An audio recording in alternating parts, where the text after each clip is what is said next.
Yeah, it should be indeed in a big field of TCA cars to boot. And let's get down to the third member of our team, Ryan Myrehn. Thank you, Greg. One of the cool stories this weekend is Victor Gonzalez in the number 99 Honda. Made his season debut with us at Sonoma and really did a great job, kind of lit the paddock on fire. It's a very small operation. The team is proudly Puerto Rican. In fact, because of their strong runs at Sonoma, they picked up sponsorship from the Puerto Rican brewery Medalla, which they're pretty keen to give out to folks in the paddock, which is quite all right with me. Victor is a tremendous talent behind the wheel. He's been fast in every instance that we've seen him so far. They've been conserving their tires, though, and might have had an issue with their gear shifter in qualifying. So we've talked about how close the top 5 were in qualifying. You might want to make that a top 6 when the green flag falls. All right, and as this Ferrari makes this long trip down pit lane, Ryan Myrehn, they have got to execute here. But the nice thing is, Sarah gave him a heck of a margin. He did, but we've seen how those things can go away with any kind of miscue in the pit lane. The good news, I suppose, also is that this Ferrari team has been really sharp with their pit work, and especially that was one of the storylines going back to Watkins Glen, where they picked up a couple of wins, and that was crucial for Tony Vilander, who was able to extend that championship lead. He's going to be jumping in, the Brazilian stock car champion, Daniel Serra, stepping out of that car. Looks like a pretty clean stop so far for this Ferrari team. They've been the class of the field so far. The whole paddock's been talking about it. Looks like a little bit of a problem getting the driver buckled in. That is now wrapping up as the crew comes around to this side of the race car. P0's being slapped on. The fuel is done. It's down off the jacks, and now it's up to you guys. You tell me, was that a good stop? Looks pretty good. We'll give it to you here. Yeah, that was good. That's their best one of the year. Let's get down and hear from Alex Lynn. Well, it was an up and down stint for Alex Lynn. You put on some moves out there that had us thrilled, but I know there was some frustration as well. We talked to Bob. He said you felt something strange in the car.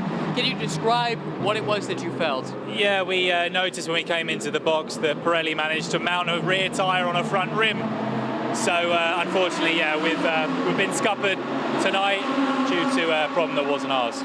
We do know that the car is awfully fast. You demonstrated that. Does that give you some confidence you can make up the deficit? Well, I don't know if it makes me happier or sadder to know that how fast the car is. Yeah, I mean, it's flying out there, and I was having a lot of fun. And honestly, it's that's where you earn your money in stints like that on slicks in the damp in the night.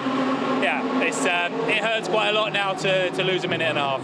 I think there was at one point like a 3-wide moment where you might have picked off 2 cars at once. Can you take us through that maneuver?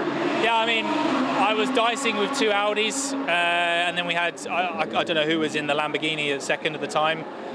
And yeah, we were just fighting like dogs, and yeah, managed to pass both of them on the dry line on the inside. And yeah, a lot of cool driving out there, actually, a lot of respect, which is nice. How much rest do you get? Hopefully about 3 hours now. We'll let you get to it. Thank you. Thank you. Speaking of third, how about the third member of our team? Let's get down to the grid and Ryan Myrehn. Third place car, it might be the best story to come out of qualifying. Calvin mentioned it. Just the debut weekend for Dexter Racing in this championship, and Ryan Dexter has the car sitting on the inside of the second row. Older brother Warren Dexter will be driving the second stint. Has this weekend surpassed your expectations? Yeah, I would say so. When Ryan hit that lap in qualifying, we were all just screaming for joy on pit lane. It's been a lot of work, being the first time running the series. There's a lot of extra things along with it to get the car prepped, and yeah, to hit that lap in qualifying was like a sigh of relief. Like, okay, like we're serious now. It's time to compete. The team made the 25-hour haul from Nebraska to be here. It's been worthwhile so far. A great story to watch today, guys.